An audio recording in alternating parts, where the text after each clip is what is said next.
ಮತ್ತೇನು ಗುರುರಾಯ ನೀನು ಒಲಿದು ಪಾದವನ್ನಿಟ್ಟ ನೆಲವೇ ಸುಕ್ಷೇತ್ರ, ಜಲವೇ ಪಾವನ ತೀರ್ಥ, ಸುಲಭ ಶ್ರೀ ಗುರುವೇ ಕೃಪೆಯಾಗು.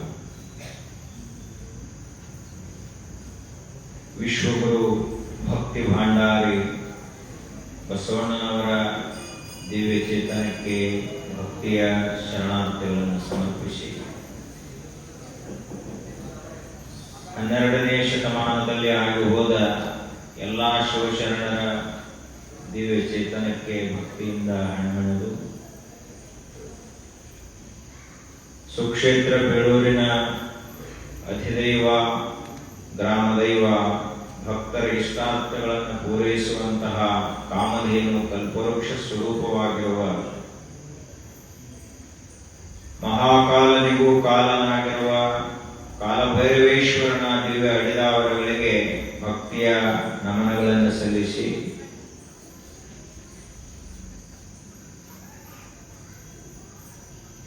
ಈ ಬೇಳೂರದ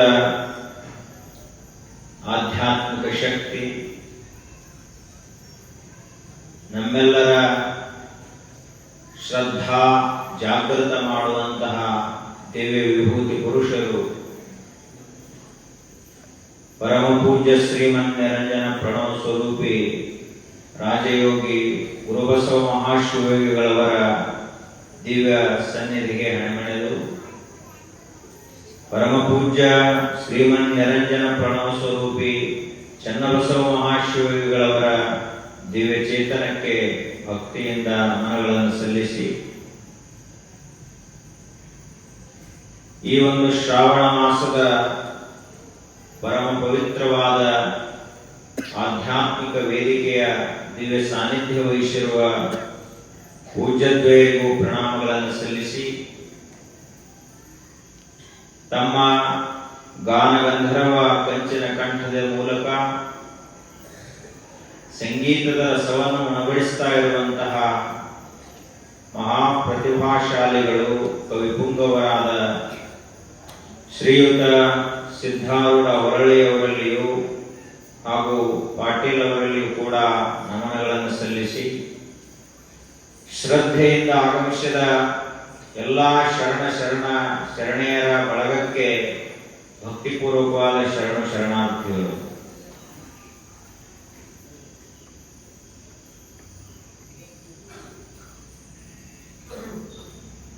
ಅತ್ಯಂತ ಪವಿತ್ರವಾದಂತಹ ಸಮಯದಲ್ಲಿ ನಾವೆಲ್ಲ ಇಲ್ಲಿ ಸೇರಿದ್ದೇವೆ. ಯಾವ ಸಮಯ ಪವಿತ್ರ, ಯಾವ ಸಮಯ ಅಪವಿತ್ರ ಅಂತ ಹೇಳಿ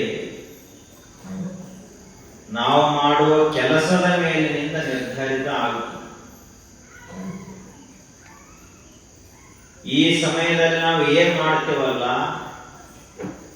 ಮಾಡುವಂತಹ ಕೆಲಸದ ಮೇಲಿನಿಂದ ಆ ಸಮಯ ಪವಿತ್ರ ಅದವನೇ ಅಪವಿತ್ರ ಅದವ ಅಂತ ಗೊತ್ತಾಗುತ್ತೆ. ಅದರಂತೆ ಈ ಶ್ರಾವಣ ಮಾಸದ ಸಾಯಂಕಾಲದ ಸಮಯ ಏನದ, ಇದು ದಿನದ 24 ತಾಸಿನಲ್ಲಿಯೇ ಅತ್ಯಂತ ಪವಿತ್ರವಾದಂತಹ ಸಮಯ. ಯಾಕೆ ಅಂದ್ರೆ ಈ ಸಮಯದಲ್ಲಿ ನಾವು ಮಾಡಬಾರದ ಯಾವ ಕೆಲಸಗಳನ್ನು ಮಾಡುವುದಿಲ್ಲ, ಮಾಡಲೇಬೇಕಾದಂತಹ ಕೆಲಸಗಳಲ್ಲಿ ಅತ್ಯಂತ ಉತ್ಕೃಷ್ಟವಾದ ಕೆಲಸವನ್ನೇ ಮಾಡ್ತೀವಿ. ಅದು ಯಾವುದು ಅಂದ್ರೆ ಆಧ್ಯಾತ್ಮಿಕ ಪ್ರವಚನವನ್ನು ಕೇಳ್ತೀವಿ. ಶರಣರ ಜೀವನ ಚರಿತ್ರೆಗಳನ್ನ, ಅವರ ಜೀವನದ ಅಮೋಘವಾದ ದರ್ಶನವನ್ನು ನಾವು ಕಾಣ್ತೀವಿ. ಯಾಕೆ ಶರಣರ ಜೀವನದ ದರ್ಶನ ನಮಗಾಗಬೇಕು? ಈಗ ಅಂತಹ 12ನೇ ಶತಮಾನದ ಶರಣರು ಅಷ್ಟು ಜನ ನಮಗೆ ಸಿಗಲಿಕ್ಕಿಲ್ಲ. ಆದ್ರೆ ಅವರ ಚರಿತ್ರೆಯನ್ನು ಕೇಳಿದ್ವಿ ಅಂದ್ರೆ ಗೊತ್ತಾಗ್ತದ, ನಾವು ಕೂಡ ಹೇಗೆ ಬದುಕಬೇಕು ಅನ್ನೋದು ನಮಗೆ ಗೊತ್ತಾಗ್ತದೆ. ಯಾಕೆ ಅಂದ್ರೆ ಚರಿತ್ರೆ ಅಂದ್ರೆ ಏನು? ಒಬ್ಬ ಮಹಾಪುರುಷರು ಯಾವ ರೀತಿಯಾಗಿ ತಮ್ಮ ಜೀವನವನ್ನು ಸಾಗಿಸಿದರು,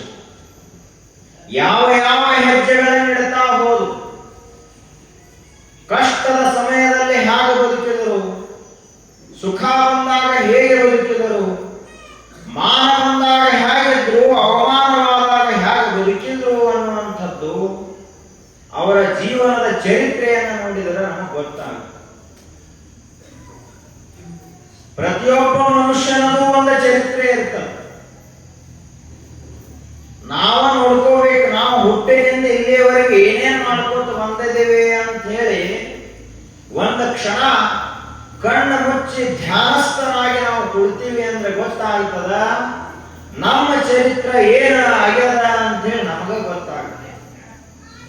ಅದನ್ನು ಯಾರೋ ಹೇಳಬೇಕಾಗಿಲ್ಲ. ನಮ್ಮ ಚರಿತ್ರೆಯನ್ನು ಯಾರೋ ಇನ್ನೊಬ್ಬರು ಹೇಳಿದ್ರು ಅಂದ್ರೆ ಅವರಿಗೆ ಅರ್ಧ ಗೊತ್ತಿರುತ್ತದೆ, ಅರ್ಧ ಗೊತ್ತಿರುವುದಿಲ್ಲ. ಆದ್ರೆ ನಮ್ಮ ಚರಿತ್ರವನ್ನು ನಾವೇ ಅವಲೋಕನ ಮಾಡಿದೀವಿ ಅಂದ್ರೆ ಗೊತ್ತಾಗುತ್ತದ ನಾವು ಎಷ್ಟು ಚಲೋ ಅದೀವಿ, ಎಷ್ಟು ಕೆಟ್ಟದೀವಿ ಅಂತ ನಮಗ ಗೊತ್ತಿರುತ್ತೆ. ಆಗ ಇಡೀ ಮನುಕುಲಕ್ಕೆ ಯಾರ ಚರಿತ್ರೆ ಆದರ್ಶ ಪ್ರಾಯವಾಗಿದೆಯೋ ಅಂಥವರ ಚರಿತ್ರೆಗೆ ಶರಣರ ಚರಿತ್ರ ಅಂತ ಕರೀತಾರೆ, ಮಹಾತ್ಮರ ಚರಿತ್ರ ಅಂತ ಕರೀತಾರೆ. ಆ ಚರಿತ್ರೆಯನ್ನು ನಾವು ನೋಡ್ತಾ ಇದ್ದೇವೆ. ಅಂತಹ ಮಹಾಶಿವಶರಣರಲ್ಲಿ ಅಗ್ರಗಣ್ಯರಾದಂಥವರು, ಯಾರ ಜೀವನವೇ ಶಿವಪಥವನ್ನು ತೋರಿಸುವುದಕ್ಕಾಗಿ ಇತ್ತು, ಯಾರ ಮಾತುಗಳು ಈ ಜಗತ್ತಿನಲ್ಲಿ ಶಾಶ್ವತವಾದಂತಹ ವಚನ ದೀಪ್ತಿಯನ್ನು ಬೆಳಗಿಸಿತು, ಯಾರು ತೋರಿದಂತಹ ದಾರಿ ಇವತ್ತಿಗೂ ಕೂಡ ಅಷ್ಟೇ ಸ್ಪಷ್ಟವಾಗಿ ದಿಗ್ದರ್ಶಕವಾಗಿದೆಯೋ ಅಂಥವರು ಯಾರು ಅಂದ್ರ ಬಸವಣ್ಣನವರಿಗಿಂತಲೂ ಪೂರ್ವದಲ್ಲಿ ಆಗಿ ಹೋದಂತಹ ಮಹಾವಚನಕಾರರು, ಮಹಾದಾರ್ಶನಿಕರು, ಮೀಸಲ ಜೀವನವನ್ನು ಸಾಗಿಸಿ ಹೋದಂತಹ ದೇವದಾಸನಯ್ಯನವರು ಶ್ರೇಷ್ಠ ವಚನಕಾರ.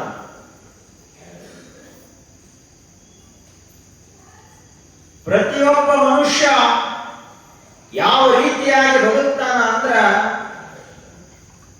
ನಿನ್ನೆ ನೋಡಿದ ಹಾಗೆ ಯಾವ ರೀತಿಯಾಗಿ ಅವನಿಗೆ ಸಂಸ್ಕಾರ ಸಿಗ್ತದಲ್ಲ ಆ ರೀತಿಯಾಗಿ ಆ ಮನುಷ್ಯ ಬೆಳೀತಾನೆ. ಒಂದು ವೇಳೆ ಸಂಸ್ಕಾರವೇ ಸಿಗದೆ ಹೋದ್ರ ಅವ ಶೋಷಣ ಆಗುವುದು ಹೆಂಗೆ ಸಾಧ್ಯದ? ಅದರಂತೆ ತೊಗರಿಯ ಕಣಜ ಅತ್ಯಂತ ಸಮೃದ್ಧವಾದಂತಹ ನಾಡು ಕಲಬುರಗಿ ಜಿಲ್ಲೆಯ ಸುರಪುರ ತಾಲೂಕಿನ ಮುದನೂರು ಅನ್ನುವಂತಹ ಪರಮ ಪವಿತ್ರವಾದಂತಹ ಊರಿನಲ್ಲಿ. ಆ ಊರು ಹೆಂಗಿತ್ತು ಅಂತ ಕೇಳಿದ್ರ ಶಾಸನಗಳಲ್ಲಿ ಹೇಳ್ತಾರೆ ಅದರ ಉಲ್ಲೇಖವನ್ನ. ದಕ್ಷಿಣ ಭಾರತದ ವಾರಣಾಸಿ ಅಂತ ಯಾವುದಕ್ಕಾದ್ರೂ ಕರೀತಿದ್ರ, ದಕ್ಷಿಣ ಭಾರತದ ಕಾಶಿ ಅಂತ ಯಾವುದಕ್ಕಾದ್ರೂ ಕರೀತಿದ್ರ ಅದು ಕಲಬುರಗಿ ಜಿಲ್ಲೆಯ ಸುರಪುರ ತಾಲೂಕಿನ ಮುದನೂರು ಅನ್ನುವಂತಹ ಗ್ರಾಮ ದಕ್ಷಿಣ ಭಾರತದ ಕಾಶಿಯಾಗಿತ್ತು. ಅಂತಹ ಕಾಶಿಯಲ್ಲಿ ಮುದನೂರಿನಲ್ಲಿ ಶಂಕರಿ ದೇವಿ ಮತ್ತು ರಾಮಯ್ಯ ಅನ್ನುವಂಥವರ ಸುಪುತ್ರನಾಗಿ ಶಿವನ ಅಂಶವೇ ಈ ಧರೆಗೆ ಅವತರಿಸಿತು ಎನ್ನುವಂತೆ ದೇವರ ದಾಸನಯ್ಯನವರು ಅವತರಿಸಿದರು. ಅವರು ಎಂತಹ ಅಮೋಘವಾದ ವ್ಯಕ್ತಿತ್ವ ಅವರದಿತ್ತು ಅಂದ್ರ ಚರಿತ್ರೆಯನ್ನು ನೋಡ್ತಾ ಹೋದಂತೆ ಗೊತ್ತಾಗುತ್ತೆ. ಅವರ ಒಂದು ವಚನ ಬಹಳಷ್ಟು ಪ್ರಸಿದ್ಧ. ಕಡೆಗೀಲಿಲ್ಲದ ಬಂಡಿ ಹೊಡೆಗೆಡುವುದ ಮಾಂಬುದೆ, ಕಡೆಗೀಲು ಬಂಡಿಗೆ ಆಧಾರ, ಕಡು ದರ್ಪವೇ ಇಲ್ಲ ಒಳಲೆಂಬ ಬಂಡಿಗೆ, ಮೃಡ ಶರಣರ ನುಡಿಗರಣವೇ ಕಡೆಗೀಲು ಕಾಣ ರಾಮನಾಥ ಅಂತ ಹೇಳ್ತಾರೆ. ಸಾಮಾನ್ಯ ಉದಾಹರಣೆಯನ್ನು ಕೊಟ್ಟ ನಮಗೆ ತಿಳಿಸೋ ಪ್ರಯತ್ನ ಮಾಡ್ತಾರೆ. ಈ ಜಗತ್ತಿನಲ್ಲಿ ಎಲ್ಲಕ್ಕಿಂತ ಸುಲಭವಾಗಿ ಅರ್ಥವಾಗುವಂತಹ ಉದಾಹರಣೆಗಳು ಅಂದ್ರೆ ರೈತರ ಉದಾಹರಣೆಗಳು. ಒಕ್ಕಲಿಗರ ಉದಾಹರಣೆಯನ್ನು ಕೊಟ್ಟು ತಿಳಿಸಿ ಹೇಳಿದ್ರ ಸಣ್ಣ ಕೂಸುಗಳಿಗೆ ಸಹಿತ ತಿಳಿತದ, ಅಷ್ಟು ಚಲೋ ಇರ್ತಾವ. ವಿಜ್ಞಾನದ ಉದಾಹರಣೆ ಹೇಳಕ್ ಹೋದ್ರ ಬರೀ ವಿಜ್ಞಾನಿಗಳ ಅಷ್ಟೇ ಅರ್ಥ ಆಯ್ತು. ಆ ಬಳಿಕ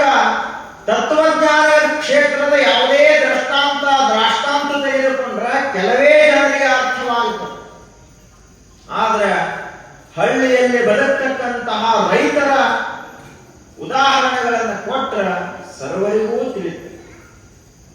ಅವ್ರು ಹೇಳ್ತಾರ, ಇದೇನು ಎತ್ತಿನ ಗಾಡಿ ಇರ್ತದ, ಆ ಎತ್ತಿನ ಗಾಡಿಗೆ 2 ಗಾಲಿಗಳಿರ್ತವೆ. ಆ 2 ಗಾಲಿಗಳಿಗೆ ಕಡೆಗೀಲು ಅಂತ ಒಂದಿರ್ತದ. ಗಾಲಿ ಬಹಳಷ್ಟು ದೊಡ್ಡ ಅದಾವು, ಗಾಲಿ ಅಷ್ಟು ದೊಡ್ಡವು ಈ ಕಡೆಗೀಲಿಲ್ಲ. ಬಹಳ ಸಣ್ಣ ಅದಾವು ಕಡೆಗೀಲ. ಆದ್ರ ಅಷ್ಟು ದೊಡ್ಡ ಗಾಡಿ, ಅಷ್ಟು ದೊಡ್ಡ ಗಾಲಿಗಳು ತಿರುಗಬೇಕಾಗಿತ್ತು ಅಂದ್ರೆ ಏನ್ ಬೇಕು ಅಂದ್ರೆ ಕಡೆಗೀಲು ಅವಶ್ಯವಾಗಿ ಬೇಕು. ಕಡೆಗೀಲಿಲ್ಲ ಬಂಡಿ ಹೊಡೆಗೆಡುವುಲ ಮಾಂಬುದೆ. ಕಡೆಗೀಲನ ಇಲ್ಲ ಅಂದ್ರ ಆ ಎತ್ತಿನ ಗಾಡಿ ಎಷ್ಟು ದೂರ ತಕ ಹಾದಿತು, ಎಷ್ಟು ದೂರ ಹಾದಿತು. ಆ ಗಾಡಿ ಯಾವಾಗ ಬಿಟ್ಟು ಹೋಗ್ತದಂತ ಯಾರಿಗೂ ಹೇಳಕ್ಕೆ ಬರುವುದಿಲ್ಲ. ಯಾಕೆ ಅಂದ್ರೆ ಕಡೆಗೀಲನ ಇಲ್ಲ. ಹಾಗ ಮನುಷ್ಯನ ಜೀವನ ಅನ್ನುವಂಥದ್ದೊಂದು ಎತ್ತಿನ ಗಾಡಿ ಇದ್ದ ಹಾಗೆ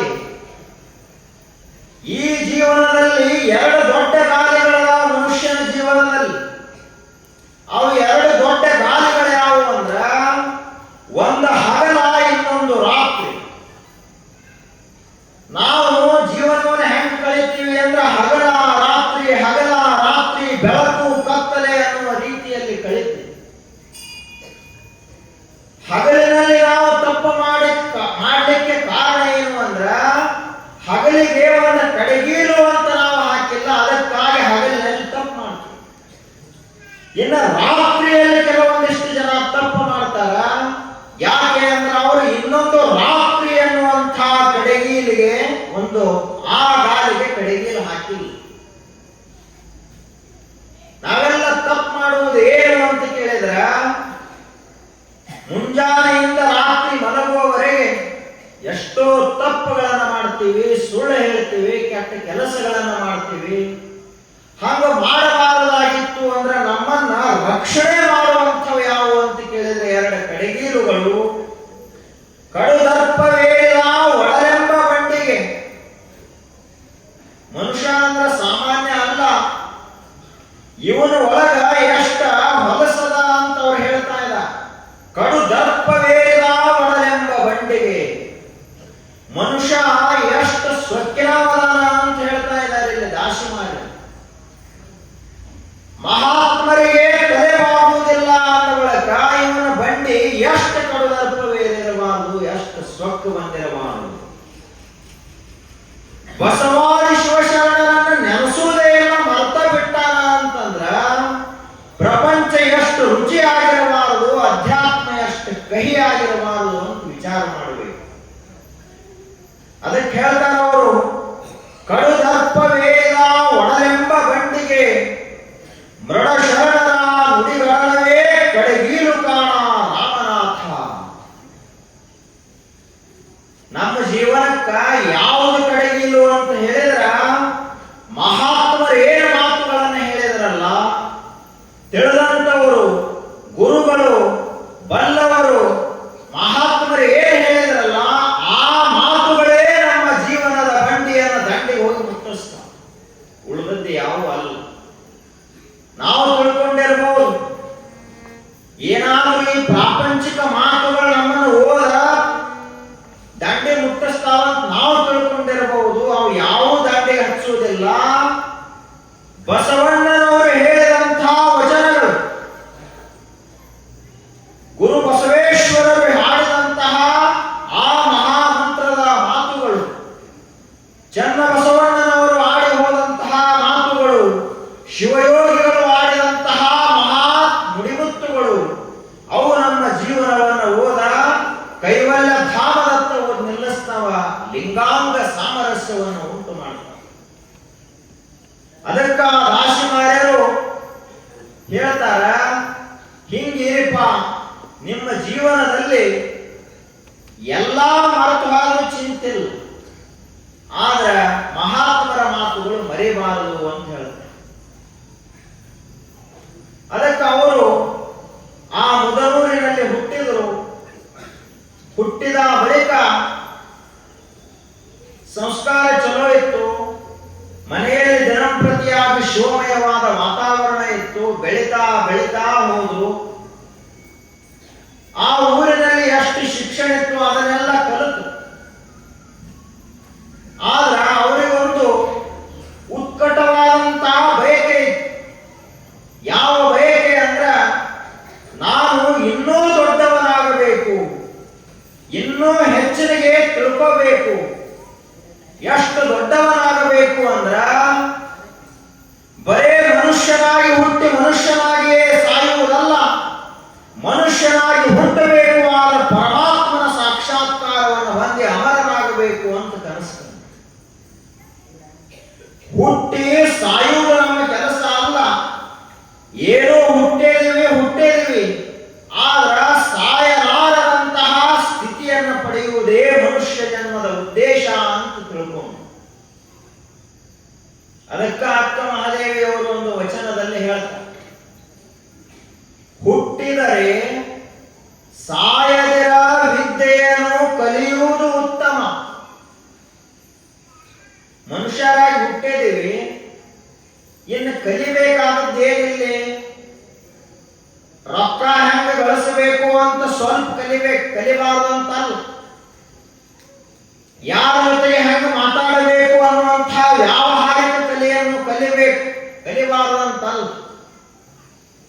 ಈ ಜಗತ್ತಿನಲ್ಲಿ ಅನೇಕ ಪ್ರಕಾರದ ವಿದ್ಯೆಗಳನ್ನ, ಮನೆ ಕಟ್ಟುವುದು ಕೂಡ ಒಂದು ವಿದ್ಯೆ ಅದ, ಒಕ್ಕಲತನ ಮಾಡುವಂಥದ್ದು ಒಂದು ವಿದ್ಯೆ ಅದ, ಅಡಿಗೆ ಮಾಡುವಂತಹ ಪಾಕಶಾಸ್ತ್ರ ಅದ, ಕಲ್ಲಿನಲ್ಲಿ ಮೂರ್ತಿಯನ್ನ ಅಳಿಸುವಂತಹ ಶಿಲ್ಪಶಾಸ್ತ್ರ ಅದ. ಅಷ್ಟೇ ಅಲ್ಲದೆ ಲೋಹಗಳಿಂದ ಅತ್ಯದ್ಭುತವಾದ ವಸ್ತುಗಳನ್ನು ತಯಾರಿಸುವಂತಹ ಲೋಹಶಾಸ್ತ್ರ ಅದ, ನಕ್ಷತ್ರ ವಿದ್ಯೆ ಅದ, ಕ್ಷಾತ್ರ ವಿದ್ಯೆ ಅದ. ಈ ಜಗತ್ತಿನಲ್ಲಿ ಅನಂತ ಪ್ರಕಾರದ ವಿದ್ಯೆಗಳದಾವ. ವಿದ್ಯೆಗಳಿಗೆ ಬಡತನ ಇಲ್ಲ. ಆದ್ರೆ ನೀನು ಮಾತ್ರ ಮರೆಯಲಾರದೆ ಯಾವುದನ್ನು ಕಲಿಬೇಕು ಅಂದ್ರ ಸಾಯದಿರ ವಿದ್ಯೆಯನ್ನು ಕಲಿಯುವುದು ಉತ್ತಮ. ಯಾವುದನ್ನು ಕಲಿಯಬೇಕು? ನಮಗೆಲ್ಲ ಮುಂದಿನ ವರ್ಷನೇ ಸಾಹಿತ್ಯಪ ಅಂದ್ರ ಅವ ಒಂದ್ ತಿಂಗಳಿನಲ್ಲಿ ಸತ್ತು ಬಿಡ್ತಾನೆ. ಮುಂದಿನ ತಿಂಗಳೇ ಮನೆಗೆ ಯಾವ್ದಾರ ಭೇಟಿ ಕೊಡಾಮದಾನ ಅಂದ್ರೆ ಸಾಕು, ಇವತ್ತ ಊಟ ಮೇಲೆ ಬಿಟ್ಟು ಬಿಡ್ತಾನೆ.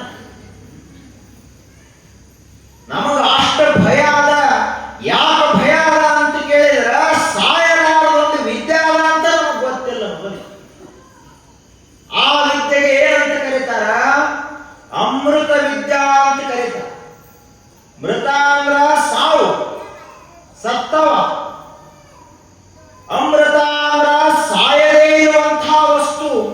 ಅದನ್ನ ಕುರಿತಾಗಿ ಯಾವುದು ಹೇಳ್ತದೋ ಅದಕ್ಕ ಅಮೃತ ವಿದ್ಯಾ ಅಂತ ಕರೀತಾರ.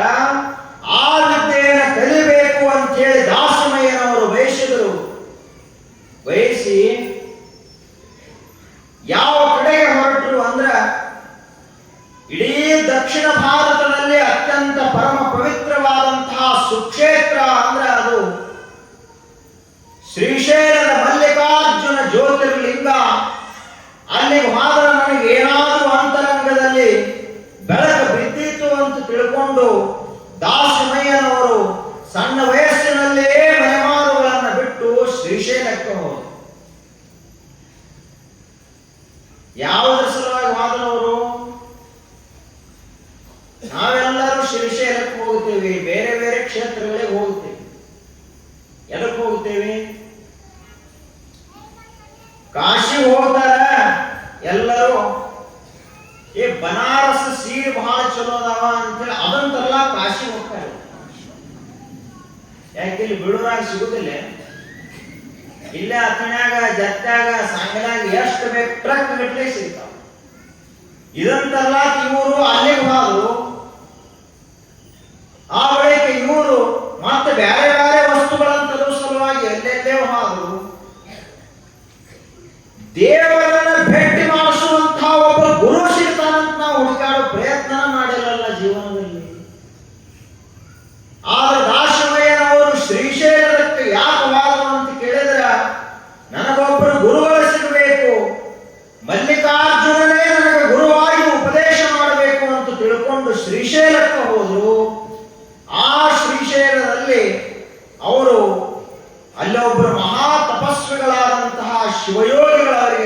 ಭೇಟಿಯಾದರು. ಆ ಗುರುಗಳು ಯಾವ ರೀತಿಯಾಗಿ ಅವರಿಗೆ ದಾರಿಯನ್ನು ತೋರಿಸಿದರು, ಗುರುವಿನ ಮಹತ್ವ ಏನದ, ಗುರುವಿನ ಶಕ್ತಿ ಏನದ, ಅದನ್ನ ಒಂದು ತತ್ವ ಪದದ ಮೂಲಕ ಹೇಳ್ತಾರೆ. ಹಲೋ, ಸಾರ್ಥಕ ಏನಾಯಿತು ನೀವು ತೀಸುಳೆ ಹೊತ್ತು ಗಣದಿ ಗಾಳಿಯ ಮುಟ್ಟಿ ಪಾಮರ ಜನ್ಮ ಇದು ಬಲು ಕೊಟ್ಟಿ ಯಾಕಾಗಬಾರದು ಗುರುವಿಗೆ ಬೆಟ್ಟಿ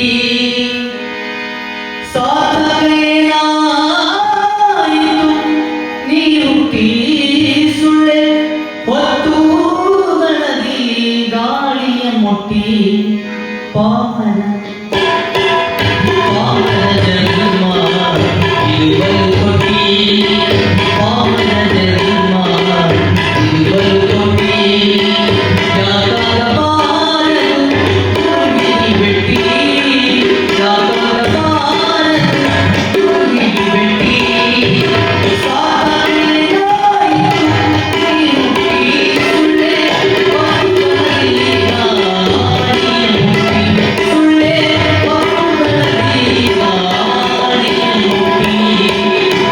ಪಾಮರ ಜನ್ಮ ಇದು ಬಲು ಕೊಟ್ಟಿ ಪಾಮರ ಜನ್ಮ ಇದು ಬಲು ಕೊಟ್ಟಿ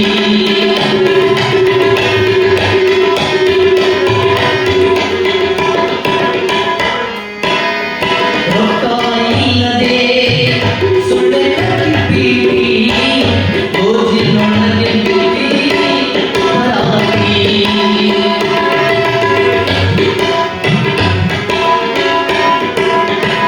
ರೊಕ್ಕ ಇಲ್ಲದೆ ಸುಳ್ಳೆ ಕಟ್ಟಿಬಿಡಿ ಗೋಜಿನೊಳಗೆ ಬಿದ್ದಿ ಪರಾಗಿ ಮೋಜಿಗೆ ಮೋಜಿಗೆ ಪ್ರತಿಶ್ರುತಿ ಮೋಜಿಗೆ ಪ್ರತಿಶ್ರುತಿ ಸತ್ಯಸುಂದರಿತರಿಗಾಗಿ ಸತ್ಯಸುಂದರಿತರಿಗಾಗಿ ಪ್ರಾಣಿ ಪಾಮರ ಜನ್ಮ ಇದು ಬಲು ಕೊಟ್ಟಿ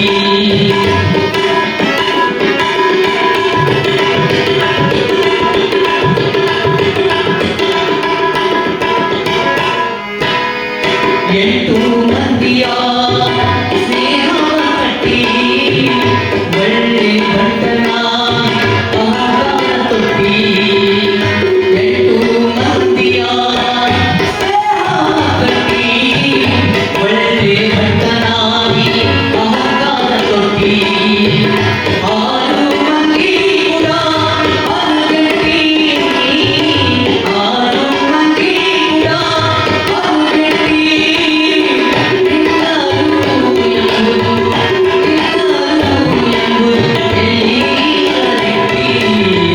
ಪಾಮರ ಜನ್ಮ ಇದು ಬಲು ಕೊಟ್ಟಿ ಪಾಮರ ಜನ್ಮ ಇದು ಬಲು ಕೊಟ್ಟಿ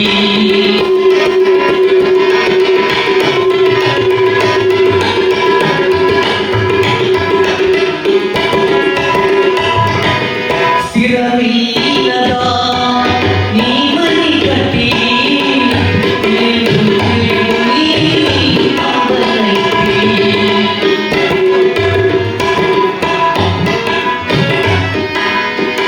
ಸ್ಥಿರವಿಲ್ಲದ ನೀ ಮನೆ ಕಟ್ಟಿ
ಸಾಂಬರಾಯಣ ಪಾರ್ವತಿ ಪರಮೇಶ್ವರ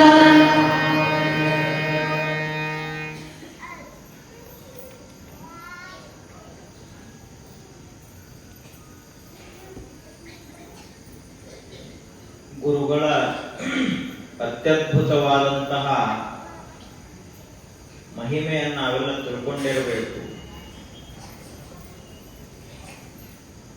जिसका जीवन में गुरु नहीं उसका जीवन अभी शुरू नहीं ಅಂತ ಹಿಂದಿಯಲ್ಲಿ ಒಂದು ಮಾತು. ಯಾರ ಜೀವನದಲ್ಲಿ ಗುರುಗಳೇ ಬಂದಿಲ್ಲವೋ ಆತನ ಜೀವನ ಇನ್ನ ಶುರುನಾಗಿಲ್ಲ, ಪ್ರಾರಂಭನಾಗಿಲ್ಲ ಅಂತ ಹೇಳ್ತಾರೆ. ಆದ್ರೆ ನಮ್ಮೆಲ್ಲರ ಸುದೈವ. ಯಾಕೆ ಸುದೈವ ಅಂತ ಕೇಳಿದ್ರ ನಮ್ಮೆಲ್ಲರ ಜೀವನದಲ್ಲಿ ಗುರು ಬಸವೇಶ್ವರರಂತಹ ಮಹಾಶಿವಯೋಗಿ ಗುರುಗಳೇ ನಮ್ಮ ಜೀವನದಲ್ಲಿ ಬಂದಾರಂದ್ರ ನಮ್ಮೆಲ್ಲರ ಜೀವನ ಬಹಳಷ್ಟು ಮುಂದುವರೆದ ಅಂತ. ಯಾಕೆ ಅಂದ್ರ ಒಂದ ನಯಾ ಪೈಸೆಯಷ್ಟು ತಮಗಾಗಿ ಬಯಸದೆ ಸಮಾಜಕ್ಕಾಗಿ ಇಷ್ಟೊಂದು ಬೃಹತ್ ಪ್ರಮಾಣದ ಸೇವಾ ಕಾರ್ಯಗಳನ್ನು ಮಾಡಿ ಜಗವನ್ನು ಉದ್ಧರಿಸಿ ಕಷ್ಟದಲ್ಲಿರುವಂಥವರ ಕಣ್ಣೀರನ್ನು ಬರೆಸಿ ದುಃಖದಲ್ಲಿದ್ದಂಥವರ ಆ ಧ್ವನಿಯನ್ನ ಕೇಳುವಂತಹ ಮಹಾ ತಾಯಿಯಾಗಿ ಬದುಕಿದಂತಹ ಗುರುಗಳು ನಮ್ಮೆಲ್ಲರ ಜೀವನದಲ್ಲಿ ಭೇಟಿಯಾದ. ಒಂದು ವೇಳೆ ಏನಾದರೂ ಬೀಳೂರಕ್ಕ ಗುರು ಬಸವೇಶ್ವರ ಶಿವಯೋಗಿಗಳ ಬರದೇ ಹೋಗಿದ್ರ ಈ ಊರಿನ ಪರಿಸ್ಥಿತಿ ಏನಾಗ್ತಿತ್ತು? ಕೆಲವೊಂದು ಊರುಗಳ ಹೆಂಗ ಬರೀ ಕೋರ್ಟ ಕಟ್ಲೆಗಳಿಗಾಗಿ ಅಡ್ಡಾಡ್ತಾವ, ಹಂಗ ಇದು ಕೂಡ ಒಂದಾಗ್ತಿತ್ತು. ಯಾಕೆ ಅಂದ್ರೆ ಗುರುಗಳ ಭೇಟಿ ಆಗದೆ ಇದ್ರೆ ಊರಿನಲ್ಲಿ ಸಂಸ್ಕಾರ ಇರುವುದಿಲ್ಲ. ಆ ಒಂದು ಆಧ್ಯಾತ್ಮಿಕ ಸಂಸ್ಕಾರವನ್ನು ಕೊಟ್ಟಂತವರು ಅಂತಹ ಮಹಾಗುರುಗಳು, ಆ ಗುರುಗಳ ಮಹತಿಯನ್ನ ಅರಿತಂತಹ ದಾಸಮಯ್ಯನವರು ಶ್ರೀಶೈಲದಲ್ಲಿದ್ದುಕೊಂಡು ಅಲ್ಲಿರುವಂತಹ ಒಬ್ಬರು ಮಹಾಶಿವಯೋಗಿಗಳ ಸೇವೆಯನ್ನು ಮಾಡಿದರು. ಸೇವಾ ಮಾಡಿದ ಬಳಿಕ ಗುರು ಉಪದಿಷ್ಟವಾದ ಎಲ್ಲಾ ಜ್ಞಾನವನ್ನು ಗ್ರಹಣ ಮಾಡಿದರು. ಮಾಡಿದ ಬಳಿಕ ಒಂದು ಸತ್ಯ ಅವರಿಗೆ ಗೊತ್ತಾಯಿತು, ದಾಸಮಯ್ಯನವರಿಗೆ.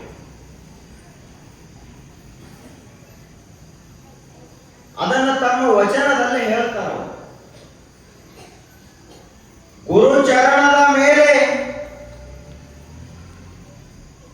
ಉರಿಯುವ ಕೆಂಡದ ಮೇಲೆ ತೃಣವ ತಂದಿರಿಸಿದಡೆ ಆ ತೃಣವನ್ನು ಆ ಕೆಂಡ ನುಂಗಿದಂತೆ ಗುರು ಚರಣದ ಮೇಲೆ ತನುವೆಂಬ ತೃಣವ ತಂದಿರಿಸಿದಡೆ ಆತನ ಸರ್ವಾಂಗವೆಲ್ಲ ಲಿಂಗಕಾಣ ರಾಮನಾಥ ಅಂತ ಹೇಳ್ತಾರೆ.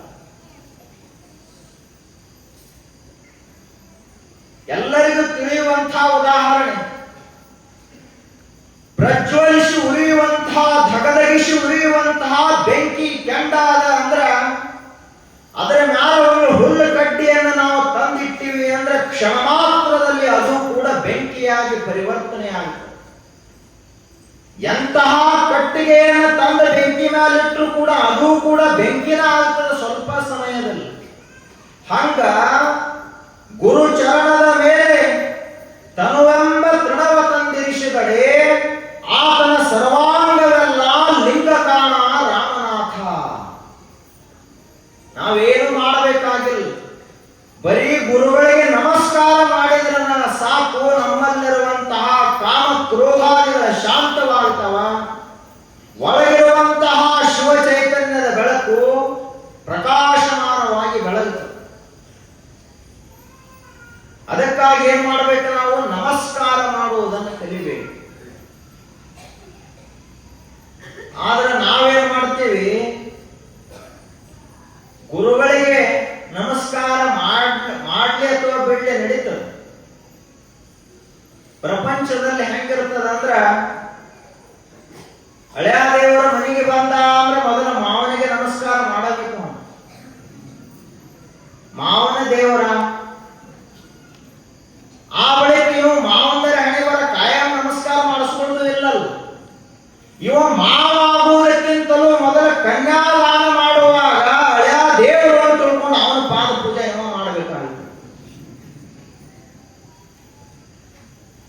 ಅವರೆಲ್ಲ ಇದಕ್ಕ ಪ್ರಾಪಂಚಿಕ ಸಂಬಂಧಿಕರಾಗಿರುವುದರಿಂದಾಗಿ ಅವರು ನಮಸ್ಕಾರ ಎಲ್ಲ ನಡೀತದ. ಅದೇನ ಅಂತ ದೊಡ್ಡ ಲಾಭ ಕೊಡುವುದಲ್ಲ. ಆದ್ರ ನಮ್ಮ ಇಡೀ ಜೀವನವನ್ನೇ ಶೋಭೆಯಗೊಳಿಸುವಂತಹ ಗುರುಗಳ ಚರಣವನ್ನು ನಾವು ನಮಸ್ಕಾರ ಮಾಡಿದೀವಿ ಅಂದ್ರೆ ಆತನ ಸರ್ವಾಂಗವೆಲ್ಲ ಲಿಂಗ ಅಂತ ಹೇಳ್ತಾರೆ. ಅದೊಂದು ಶರೀರ ಅಲ್ಲ, ಅದೊಂದು ಶಿವಲಿಂಗವಾಗಿ ಮಾರ್ಪಾಡಾಗ್ತದ ಅಂತ ಹೇಳ್ತಾರೆ. ಹಾಗ ದಾಶಿಮಯ್ಯನವರು ಲಿಂಗ ಶರೀರಿಯಾದರು. ಹುಟ್ಟಾಗ ಏನಿದ್ರು ನಮ್ಮಂಗ ಇದ್ರು. ಮುದನೂರಿನಲ್ಲಿ ಹುಟ್ಟಿದಾಗ ಏನಿದ್ರು ಅವರು ಈಗ ಹೆಂಗ ಸಣ್ಣ ಹುಡುಗರದಾದ ಹಂಗ ಇದ್ರು. ಯಾವಾಗ ಶಿವ ಸಂಸ್ಕಾರ ಆಯ್ತು ಈ ಶರೀರ, ಶಿವ ಸಂಸ್ಕಾರ ಅಂದ್ರೆ ಏನು? ಹಣೆ ಮೇಲೆ ವಿಭೂತಿ, ಕೊರಳಲ್ಲಿ ರುದ್ರಾಕ್ಷಿಯ ಮಾಲೆ, ಬಾಯಲ್ಲಿ ಮಹಾಮಂತ್ರ, ಮನಸ್ಸಿನಲ್ಲಿ ಶಿವಚಿಂತನ, ಯಾರಾದರೂ ಮನೆಗೆ ಬಂದ್ರೆ ದಾಸೋಹ ಮಾಡುವುದು, 4 ಜನ ಕೂಡಿದ್ರ ಶಿವಾನುಭಾವವನ್ನು ಮಾಡುವುದು, ಸದಾ ಕಾಲದಲ್ಲಿಯೂ ಪರಮಾತ್ಮನ ಸಾಕ್ಷಿಯಾಗಿ ಕಾಯಕವನ್ನು ಮಾಡುವುದಕ್ಕೆ ನಂತರ ಶಿವ ಸಂಸ್ಕಾರ ಅಂತ ಕರೀತಾರೆ. ಇವು ನಮ್ಮಲ್ಲಿ ಅದಾವೋ ಇಲ್ಲೋ ಅಂತ ಪರೀಕ್ಷೆ ಮಾಡ್ಕೋಬೇಕು. ಹಂಗ ದಾಶಿಮಯ್ಯನವರು ಅಂಗ ಶರೀರ ಹೋಗಿ ಗುರು ಸೇವೆಯನ್ನ ಮಾಡಿ ಶಿವನಾಮ ಸ್ಮರಣೆಯನ್ನ ಮಾಡಿ ಲಿಂಗ ಶರೀರಿಯಾದರು. ಆ ಬಳಿಕ ಅವರ ಮುಖದಲ್ಲಿ ಒಂದು ಅದ್ವಿತೀಯವಾದಂತಹ ಶಿವ ತೇಜಸ್ಸ ಪ್ರಕಾಶಮಾನವಾಗಿ ಹೊಳೆಯಲಿಕ್ಕೆ ಪ್ರಾರಂಭ ಆಯಿತು. ಆ ನಂತರ ಶಿವಯೋಗಿಗಳೇ ಆದರೂ ಹಾಗೆಯೇ ಪಾದ ಸಂಚಾರ ಮಾಡ್ತಾ ಪಾದಯಾತ್ರೆಯನ್ನು ಮಾಡ್ತಾ ಹೋಗ್ತಾ ಇದ್ರು. ಹೋಗುವಾಗ ಒಕ್ಕಲಿಗರದೊಂದು ಊರ, ರೈತರ ಊರ. ಆ ಊರಿನಲ್ಲಿ ರೈತ ಒಬ್ಬ ಬಹಳ ದೊಡ್ಡ ರೈತ ಇದ್ದ. 100 ಎಕರೆ ಜಮೀನಿತ್ತು. ಯಾವುದಕ್ಕೇನು ಕಡಿಮೆ ಇರಲಿಲ್ಲ. ಪ್ರತಿ ವರ್ಷ 100 ಚೀಲ ಕಾಳುಗಳನ್ನು ಬೆಳೀತಾ ಇದ್ದ. ಮನೆಯಲ್ಲಿ 8 ಎತ್ತಿನ ಒಕ್ಕಲತನ ಇತ್ತು. 10 ಆಳ ಕಾಳುಗಳು ದುಡಿತಾ ಇತ್ತು. ಯಾವುದಕ್ಕೂ ಏನೇನು ಕೊರತೆ ಇರಲಿಲ್ಲ. ಆದ್ರೆ ಅವನಿಗೆ ಯಾವಾಗಲೂ ಮನಸ್ಸಿನಲ್ಲಿ ಅನಿಸ್ತಾ ಇತ್ತು, ಏನಪ್ಪ ಮನುಷ್ಯನ ಜೀವನ ಬರೀ ಊಟ ಮಾಡುವುದು, ಮಲಗುವುದು, ಕೆಲಸ ಮಾಡುವುದು ಇಷ್ಟಕ್ಕಾಗೇ ಬಂದೈತೇನೋ ಅಂತ ಅವನಿಗೆ ಅನಿಸ್ತಾ ಇತ್ತು.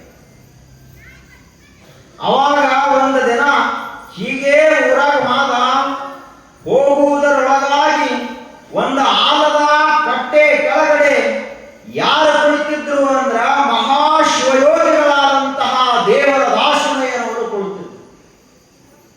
ಜೀವನದಲ್ಲಿ ಇಂಥವ್ರ ದರ್ಶನ ಆಗಬೇಕು. ನಾವು ಎದ್ದು ಕೂಡಲೇ ಯಾವ್ದಾದ್ರೂ ಕಟ್ಟೆ ಕಡೆ ನೋಡಿದೀವಿ ಅಂದ್ರ ಶಿವಯೋಗಿಗಳು ಕಾಣಿಸಬೇಕು, ವಿಭೂತಿ ಹಚ್ಚಿಕೊಂಡವರು ಕಾಣಿಸಬೇಕು, ಶರಣರು ಕಾಣಿಸಬೇಕು. ನಾವು ಎದ್ದ ಕೂಡಲೇ ಏನ್ ಕಾಣಿಸ್ತದ ನಮಗಂದ್ರೆ ಮೊಬೈಲ್ ಕಾಣಿಸ್ತದ. ಅದೇ ಶಿವಯೋಗಿ ಆಗೈತಿ ಈಗ ಎಲ್ಲರಿಗೂ. ದೇವರು ಮೊಬೈಲ್ ಅಂದ್ರೆ ದೇವರ. ಇನ್ನ ಲಿಂಗ ಜಗಲಿ ಮೇಲೆ ಇಟ್ಟು ಮಕ್ಕೋತಾನ ಹೊರತು ಮೊಬೈಲ್ ತಲೆ ಮೇಲೆ ಇಟ್ಕೊಂಡು ಮಕ್ಕೋತಾನ. ಮೊಬೈಲ್ ಕಳಿತು ಅಂದ್ರೆ ಅರ್ಧ ಹಾರ್ಟ್ ಬಂದಾಗಿರ್ತದೆ. ಡಾಕ್ಟರ್ಗಳ ಕಡೆ ಒಯ್ಯಬೇಕು. ಶಿವಯೋಗಿಯ ದರ್ಶನ ಆಗಬೇಕು ಜೀವನದಲ್ಲಿ ಮನುಷ್ಯನಿಗೆ. ಅವಾಗ ಇಡೀ ಜೀವನ ಬದಲಾಗುತ್ತೆ. ಇನ್ನು ಕೆಲವೊಬ್ಬರು ಎದ್ದ ಕೂಡಲೇನ ರೊಕ್ಕ ನೋಡ್ತಾರ. ಲಕ್ಷ್ಮೀ ದರ್ಶನ ಆಗಬೇಕ್ರಿ ಎದ್ದ ಕೂಡಲೇ. ಇವತ್ತೇನಾರೆ ಒಂದು 500 ರೂಪಾಯಿ 1000 ರೂಪಾಯಿ ಲಾಭ ಆಗಬೇಕು, ನುಸ್ಕಾನ್ ಆಗಬಾರ್ದು ಅಂತಂತಾರ. ಆದ್ರ ಆ ಊರ ಗೌಡ ಏನಿತ್ತಲ್ಲ, ಅವ ಊರೊಳಗೆ ಹೋದ ಕೂಡಲೇ ಮೊಟ್ಟ ಮೊದಲಿಗೆ ಯಾರ ದರ್ಶನ ಆಯಿತು ಅಂದ್ರೆ ಸಾಕ್ಷಾತ್ ಶಿವ ಸ್ವರೂಪರಾದಂತ ಶಿವಯೋಗಿಗಳ ದರ್ಶನ ಅವನಿಗಾಯಿತು. ದರ್ಶನ ಆದ ಕೂಡಲೇ ಬಹಳ ಆನಂದ ಆಯಿತು. ಯಾವ ಜೀವನದಲ್ಲಿ ಆಯುಷ್ಯದಲ್ಲಿ 100 ಎಕರೆ ಹೊಲ ಇದ್ರೂ ಸಿಕ್ಕಿಲ್ಲಲ್ಲ, 100 ಚೀಲ ಕಾಳು ಬೆಳೆದ್ರೂ ಸಿಕ್ಕಿಲ್ಲ, ಊರ ಗೌಡಿಕೆ ಇದ್ರೂ ಕೂಡ ಯಾವುದು ಸಿಕ್ಕಿಲ್ಲಲ್ಲ. ಅದು ಇವತ್ತು ಈ ಶಿವಯೋಗಿಯ ದರ್ಶನದಿಂದ ನನಗೆ ಸಾಧ್ಯವಾಯಿತು ಅಂತ ಅವನಿಗೆ ಅನಿಸ್ತು. ಸಾಷ್ಟಾಂಗ ನಮಸ್ಕಾರವನ್ನು ಮಾಡಿದ ಆ ಊರ ಗೌಡ. ನಮಸ್ಕಾರ ಮಾಡಿದ. ಅಲ್ಲೇ ಉಳಿದಂತಹ ಎಲ್ಲ ರೈತರು ಇದ್ರು. ಅವರನ್ನು ಒಂದು ಪ್ರಶ್ನೆ ಅದ ನಮ್ದು ಬಹಳ ದಿವಸದಿಂದ, ಆ ಪ್ರಶ್ನೆಗೆ ತಾವು ಉತ್ತರ ಕೊಡಬೇಕು ಅಂತ ಕೇಳಿದ್ರು. ಅವರು ಎಲ್ಲ ರೈತರು ಕೂಡ್ಕೊಂಡು ಏನ್ ಹೇಳ್ರಿ ಅಂತ ದಾಶಮಯ್ಯನವರು ಕೇಳಿದ್ರು. ಇವರ ಪ್ರಶ್ನೆ ಏನಿತ್ತು ಅಂದ್ರ, ಅಲ್ರಿ ಗುರುಗಳೇ, ಶಿವಯೋಗಿಗಳೇ, ಇದೇನು ಮನೆ ಐತಲ್ಲ, ಈ ಮನೆಯನ್ನ ಹಿಂದೆ ನಮ್ಮ ಅಜ್ಜ ಕಟ್ಟಿಸಿದ್ದ, ನಮ್ಮ ಅಪ್ಪಗೆ ಬಿಟ್ಟು ಕೊಟ್ಟ. ಅಪ್ಪನೂ ಅದ ಮನೆಯಲ್ಲಿದ್ದ, ನನಗೆ ಬಿಟ್ಟು ಕೊಟ್ಟೀಗ. ಭೂಮಿನೂ ಮೊದಲ ಅಜ್ಜನ ಹೆಸರಲ್ಲೇ ಇತ್ತು, ಆನಂತರ ಅಪ್ಪನ ಹೆಸರಿಗಾಯ್ತು, ಮುಂದೀಗ ನನ್ನ ಹೆಸರಿಗೆ ಆಗ್ಯದ. ಇವೆಲ್ಲ ಆಳ ಕಾಲಗಳೇನದಾವಲ್ಲ, ಇದಕ್ಕೆ ನಾವೇ ಯಜಮಾನರು. ಆದ್ರ ಇದು ನಾವು ತಿಳ್ಕೊಂಡದ್ದು. ನಿಜವಾಗಿಯೂ ಇದೇನು ಭೂಮಿ ಸೀಮೆ ಆಳ ಕಾಳ ಮನೆ ಮಾರು ಎಲ್ಲ ಅದಲ್ಲ, ಇದಕ್ಕೆ ಮಾಲಕ ಯಾರು ಅಂತ ಎಲ್ಲಾ ರೈತರು ಕೂಡಿ ಕೇಳಿದ್ರು. ಆಗ ದಾಶಮಯ್ಯನವರು ಬಹಳ ಸುಂದರವಾದಂತ ಉತ್ತರವನ್ನು ಕೊಡ್ತಾರೆ. ಎಳೆ ನಿಮ್ಮ ದಾನ, ಬೆಳೆ ನಿಮ್ಮ ದಾನ, ಸುಳಿದು ಬೀಸುವ ಗಾಳಿ ನಿಮ್ಮ ದಾನ, ಎತ್ತು ನಿಮ್ಮ ದಾನ, ಬಿತ್ತು ನಿಮ್ಮ ದಾನ, ಸುತ್ತಿ ಹರಿಯುವ ಸಾಗರವೆಲ್ಲ ನಿಮ್ಮ ದಾನ. ನಿಮ್ಮ ದಾನವನ್ನು ಉಂಡು ಅನ್ಯರನ್ನು ಹೊಗಳುವ ಪುಣ್ಯಗಳನ್ನು ಏನೆಂಬೆ ಹೇಳ ರಾಮನಾಥ ಅಂತಂದ್ರು. ಉತ್ತರ ಹೆಂಗದ? ನಿಮ್ಮ ಅಪ್ಪ ಕೊಟ್ಟದ್ದು ಇದು ಭೂಮಿ ಅಲ್ಲ, ನಿಮ್ಮ ಅಪ್ಪಂದ ಅಲ್ಲದು, ನಿಮ್ಮ ಮುತ್ಯಂದು ಅಲ್ಲದ ಭೂಮಿ. ಹಾಗಾದ್ರೆ ಈ ಭೂಮಿ ಯಾರದು? ಈ ಮನೆ ಯಾರದು? ಇದೆಲ್ಲ ಎತ್ತುಗಳು ಯಾರು? ಇವು ಹೊಲದಾಗ ಬೆಳೆದಂತಹ ಬೆಳೆ ಯಾರದು? ಆ ಬಳಿಕ ಆಕಾಶ ಮಾರ್ಗವಾಗಿ ಬಂದು ಈ ಒಂದು ಗ್ರಾಮದ ಮೇಲೆ, ಇಡೀ ಒಂದು ಪೃಥ್ವಿಯ ಮೇಲೆ ಮಳೆಯನ್ನು ಸುರಿಸುವಂತಹ ಆ ಸಾಗರವನ್ನು ಯಾರು ಮಾಡಿದರೆ ಹೇಳಪ್ಪ ಅಂತ ಕೇಳಿದರು. ಯಾರು ಮಾಡಿದ್ರು? ಹುಟ್ಟಾಗ ಮೈ ಮ್ಯಾಲ ಅರಿವಿ ಇರಲಾರದಂಗ ಹುಟ್ಟ್ಯಾರ ಮನುಷ್ಯ. ಯಾವ ಒಬ್ಬನ ಒಂದು ಹುಟ್ಟಿಗೆ ಅಷ್ಟ ಮಣ್ಣು ತಗೊಂಡು ಯಾರು ಹುಟ್ಟಿಲ್ಲ, ಬರಿಗೈಯಿಂದ ಹುಟ್ಟ್ಯಾರ ಎಲ್ಲರೂ, ಏನು ತಂದಿಲ್ಲ. ಏ ಹೌದ್ರಿ, ಹಿಂಗ ನಮ್ಮ ಹೊರಗ ಒಬ್ಬ ಒಂದು ಹುಡುಗ ಹುಟ್ಟ್ಯಾದ, ಬರುವಾಗ 100 ಎಕರೆ ಕಾಗದ ಪತ್ರ ಕೈಯಾಗಿ ಹಿಡ್ಕೊಂಡ ಹುಟ್ಟಿ ಬಿಟ್ಟೈತೆ. ಏ ಇಲ್ರಿ, ಎಫ್ಡಿ ಹಿಡ್ಕೊಂಡನ, ಬ್ಯಾಂಕಿನ ಎಫ್ಡಿ ಹಿಡ್ಕೊಂಡನ ಹುಟ್ಟೈತೆ ಅಂತ. ATM ಕಾರ್ಡ್ ಹಿಡ್ಕೊಂಡು ಹುಟ್ಟೈತೆ ಅಂತ ಏನಾದ್ರು ಐತೇನು? ಏನೇನು ಇಲ್ಲ. ಬರುವಾಗಲೂ ಖಾಲಿಯಾಗೇ ಬರ್ತಾನ, ಹೋಗುವಾಗಲೂ ಖಾಲಿಯಾಗೇ ಹೋಗ್ತಾನ. ಇಷ್ಟರ ನಡುವೆ ಏನು ಸಂಗ್ರಹ ಮಾಡ್ತಾನಲ್ಲ, ಅದು ನಮ್ಮ ತಲೆಯನ್ನು ಕೆಡಿಸಿದೆ. ಅದಕ್ಕೆ ಅವ್ರು ಹೇಳ್ತಾರ, ಇದೆಲ್ಲ ಏನದ ಅಂತ ಕೇಳಿದ್ರ ಪರಮಾತ್ಮನ ದಾನ ಅದ, ದೇವರು ಕೊಟ್ಟಾನಪ್ಪ ಅಂತ ಹೇಳು, ನಿನ್ನ ಆಯುಷ್ಯ ಅಜರಾಮರವಾಗಿ ಉಳಿತದ ಅಂತ ಹೇಳ್ತಾರೆ. ಬರುವಾಗ ಹಂಗೆ ಬಂದೆ ಹಾಗೆ ಹೋಗಣ್ಣ, ನೀನು ಇಲ್ಲಿಂದ ತಗೊಂಡೋಗುವುದೇನು ಇಲ್ಲಣ್ಣ. ಭೂಮಿ ಮೇಲೆ ಬಾಡಿಗೆದಾರ ನೀನಣ್ಣ, ಅವನೇಳಿದಾಗ ಜಾಗ ಖಾಲಿ ಮಾಡಣ್ಣ. ಬಾಡ್ಗೆ ಮನೆಗಾಗಿ ಜಗಳ ಬೇಡಣ್ಣ, ನಿನ್ನ ಸ್ವಂತ ಮನೆಗೆ ಇದೆ ಮರ್ತ್ರೆ ಹೆಂಗಣ್ಣ. ಭೂಮಿ ಮೇಲೆ ಬಾಡಿಗೆದಾರ ನೀನಣ್ಣ, ಅವನೇಳಿದಾಗ ಜಾಗ ಖಾಲಿ ಮಾಡಣ್ಣ. ಭೂಮಿ ಮೇಲೆ ಬಾಡಿಗೆದಾರ ನೀನಣ್ಣ, ಅವನೇಳಿದಾಗ ಜಾಗ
ಇಲ್ಲಣ್ಣ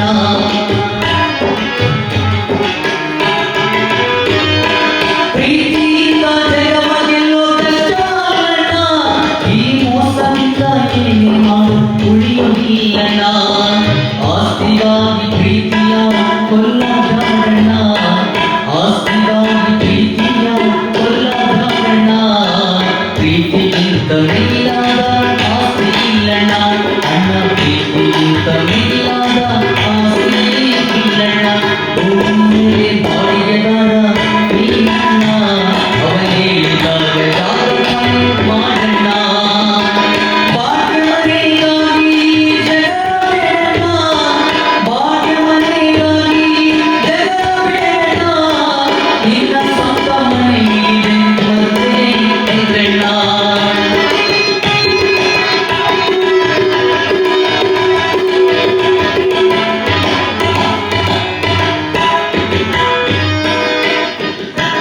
ಆಸೆ ದುಃಖದ ಮೂಲ ಕಣ್ಣಣ್ಣ ಆ ಬುದ್ಧ ಹೇಳಿದ ಮಾತು ಸತ್ಯ ಕಣ್ಣಣ್ಣ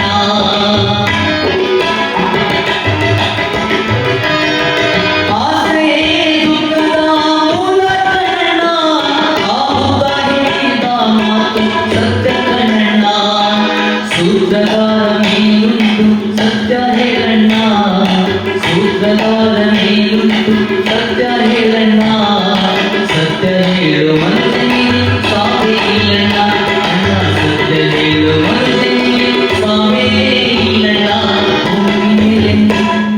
ಭೂಮಿ ಮೇಲೆ ಬಾಡಿಗೆದಾರ ನೀನಣ್ಣ ಅವನೇ ಇದ್ದಾಗ ಜಾಗರಣೆ ಮಾಡಣ್ಣ ಭಾಗ್ಯವನೆಗಾಗಿ ಜಗ ಬೇಡ ಭಾಗ್ಯವನೆಗಾಗಿ ಜಗ ಬೇಡ ನಿನ್ನ ಸ್ವಂತ ಮನೆ ಮೇಲೆ ಮತ್ತೆ ಎಂದ್ರಣ್ಣ ಅಣ್ಣ ನಿನ್ನ ಸ್ವಂತ ಮನೆ ಮೇಲೆ ಮತ್ತೆ ಎಂದ್ರಣ್ಣ ಭೂಮಿ ಮೇಲೆ ಬಾಡಿಗೆದಾರ ನೀನಣ್ಣ ಅವನೇ ಇದ್ದಾಗ ಜಾಗರಣೆ ಮಾಡಣ್ಣ ಅವನೇ ಇದ್ದಾಗ ಜಾಗರಣೆ ಮಾಡಣ್ಣ ಅವನೇ ಇದ್ದಾಗ ಜಾಗರಣೆ ಮಾಡಣ್ಣ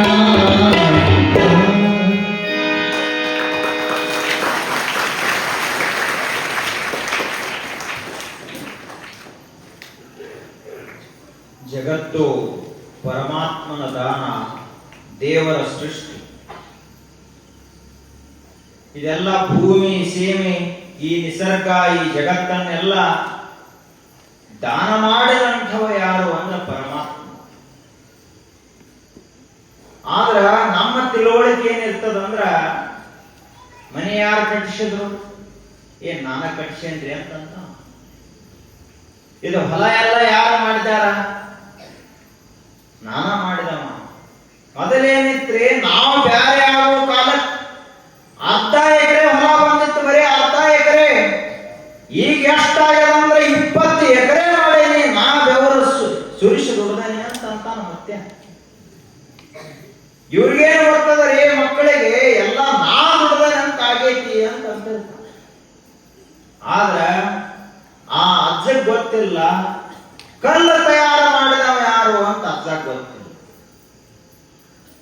ಹಾಳು ಮಣ್ಣು ತಯಾರು ಮಾಡಿದವರು ಯಾರು, ಕಟ್ಟಿಗೆ ತಯಾರು ಮಾಡಿದವರು ಯಾರು, ನೀರು ತಯಾರು ಮಾಡಿದವರು ಯಾರು, ಬೆಂಕಿಯನ್ನು ತಯಾರು ಮಾಡಿದವರು ಯಾರು, ಇಡೀ ಸಮಸ್ತ ಪೃಥ್ವಿಯನ್ನೇ ಜಗತ್ತನ್ನೇ ತಯಾರು ಮಾಡಿದಂತಹ ನಿರ್ಮಾತೃ ಯಾರು ಅಂತ ಅಜ್ಜ ಮಾಡ್ತಾನೆ.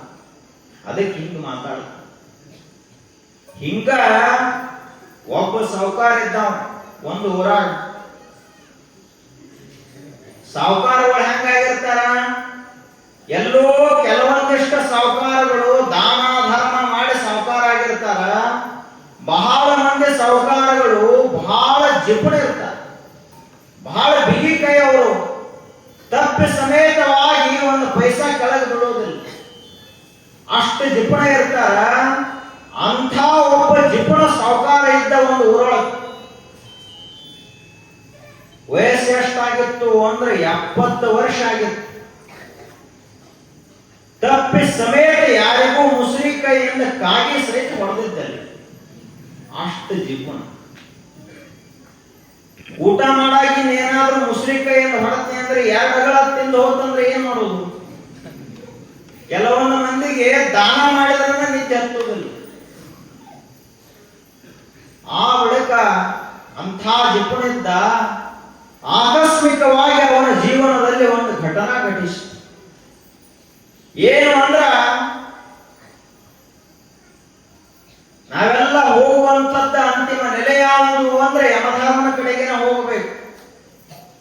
ಅವರ ದಿನ ಬಿಡುವಿಲ್ಲಾದಂಗಿ ಜಗತ್ತಿನಲ್ಲಿ ದುಡಿಯುವವರು ಯಾರಾದರೂ ಇದ್ರ ಯಮದೂತರು. ಅವರಿಗೆ ಹಗಲೇನೋ ರಾತ್ರಿಯೇನೋ ರಜಾ ಕೊಡಂಗಿಲ್ಲ ಯಮಧರ್ಮ. ಇವತ್ತು ರವಿವಾರ ಐತಪ್ಪ ಸೂಟಿ, ಭೂಮಿ ಮೇಲೆ ಯಾರೂ ಸಾಯಂಗಿಲ್ಲ ಅಂತ ಹಿಂಗಿಲ್ಲ. ಸಾವಿನ ಮನೆಗೆ ರಜೆ ಅನ್ನುವಂಥದ್ದೇ ಇಲ್ಲ ಇಡೀ ವಿಶ್ವದಲ್ಲಿ, ಸೂಟಿ ಇಲ್ಲದಕ್ಕೆ. ಹಂಗ ಅಲ್ಲಿ ಸೂಟಿ ಇಲ್ಲ, ಯಮದೂತರು ಬಂದರು. ಯಮ ಎಲ್ಲ ಸರಿಯಾಗಿ ಹೇಳಿ ಕಳಿಸಿದ್ದ. ಇವರು ಯಮದೂತರು ಮಾಲಕರು ಸರಿ ಇರ್ತಾರ, ಆಳುಗಳು ಮರಗಳು ಇರ್ತಾವ. ಹಂಗೆ ಯಮದೂತರು ಯಾವುದೋ ಗುಂಪಿನಲ್ಲಿ ದಿನಂಪ್ರತಿ ಈ ಕೆಲಸ ಮಾಡಿ ಮಾಡಿ ಸ್ವಲ್ಪ ಏನೋ ಬ್ಯಾಸರಿಕೆ ಬಂದಿತ್ತು. ಅವ್ರು ಏನು ಮಾಡಿದ್ರು ಅಂದ್ರ, ಈ ಮನೆಗೆ ಬರೋ ಮೊದಲಿಗೆ ಈ ಮನೆಗೆ ಬಂದ.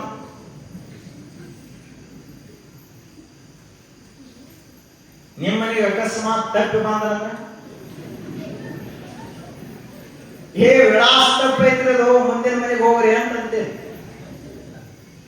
ಅಡ್ರೆಸ್ ಸರಿ ಇಲ್ಲ. ಅವ ಈ ಮನೆ ಅಂತ ಬಂದಿದ್ದ, ಈ ಮನೆ ತಗೊಂಡು ಹೋಗಿಬಿಟ್ರು. ಯಾವ ಕೊಳ್ಳೆಗೆ ಹಾಕಿ ಬರ್ತದಲ್ಲ ಅವನೇ ಉರ್ಲು ಹಾಕಲಿ ಅಂತಂದ್ರ ಅವ್ರು ಒಂದು ನ್ಯಾಯದಳು. ಯಾವ ಕೊಳ್ಳ ದಿಪ್ಪದಲ್ಲ ಅವನಿಗ ಹಾಕಿ ಜಗ್ಗಿ ಬಿಡ್ರಿ ಅಂತಂದ್ರು. ಹಂಗಿದು ಇವು ಸಾವುಕಾರ ತನ್ನಷ್ಟಕ್ಕ ಗಳಿಸಿ ಮಾಡಿ ಆರಾಮಿದ್ದ. ಇಂತಹ ಸಾವುಕಾರನನ್ನ ಇನ್ನೂ ಒಂದು ವರ್ಷ ತಳ ಎತ್ತು ತಗೊಂಡು ಹೋಗ್ಬಿಟ್ಟು. ಅವ ಈಗ್ಯಾಕೆ ಕೊಯ್ಲಾಗ್ತೀರಿ ಅಂದ. ಅವ್ರಂದ್ರು ನಿಂದ ಟೈಮ್ ಎಷ್ಟ ಐತಪ್ಪ, ಮುಗ್ದೈತಿ. ಇದ್ರಾಗ ಏನು ದಾನನೂ ಮಾಡ್ಲಿಲ್ಲ, ಧರ್ಮನೂ ಮಾಡ್ಲಿಲ್ಲ. ತಗೊಂಡು ಹೋಗಿ ನೇರವಾಗಿ ನರಕಕ್ಕನ ಓದ್ಬಿಟ್ಟು. ಅಲ್ಲಿಂದ ಅಲ್ಲಿ ಚಿತ್ರಗುಪ್ತರು ಅಂತ ಇಬ್ಬರು ಲೆಕ್ಕಪತ್ರ ಮಾಡೋರು ಮ್ಯಾಲ, ಚಿತ್ರ ಮತ್ತು ಗುಪ್ತ. ಹೊರಗೇನಾದ್ರೂ ನಾವು ಕೆಟ್ಟ ಕೆಲಸ ಮಾಡಿದ್ದೀವಿ ಅಂದ್ರ ಚಿತ್ರ ಬರ್ಕೋತಾನ. ಮ್ಯಾಲರೇ ಬಹಳ ಚಲೋ ವಿಭೂತಿ ಹಚ್ಕೊಂಡು ಏನು ಸಜ್ಜನಪ್ಪ ಅನ್ನಂಗ ಕಾಣತಾನ, ಒಳಗ ಮಾತ್ರ ಹುಲಿ ಗುಣ ಇದ್ದು ಅಂದ್ರ ಅಂಥವನ ಲಿಸ್ಟ್ ಎಲ್ಲ ಯಾರು ಬರ್ಕೋತಾರ, ಗುಪ್ತ ಬರ್ಕೋತಾನ. ಇವ್ ಗುಪ್ತವಾಗಿ ತಪ್ಪು ಮಾಡ್ಯಾನ, ಕೆಟ್ಟ ಕೆಲಸ ಮಾಡ್ಯಾನ ಅಂತ. ಹಂಗವ ಲಿಸ್ಟ್ ತೆಗೆದು ನೋಡಿದ್ರ ಅವ್ರು ಚಿತ್ರಗುಪ್ತರು, ಇವಂದ ಇನ್ನ ಒಂದು ವರ್ಷ ತಡ ಇತ್ತು.